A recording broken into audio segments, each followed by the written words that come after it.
na. Hindi ako nagpipili sa pulis. Nakakain ako. Maglinis na ako sa kwarto namin. Ang kwarto namin. Charot! Kwarto daw namin.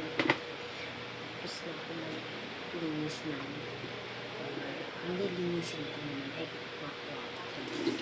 Kasi, kailangan bago pag alas 4 dapat tapos na ako lahat ng gawa ko kasi uuwi ako maaga kasi walang masakyan. Ang hirap ng sakayan dito, diba kanina nga naghaba-haba ng 3 jeep bago ko nakasakay. Yung bihirang-bihira ng sakayan dito, guys. Magkakitay mo ako dyan, wait lang, wait mo lang ako mga guys.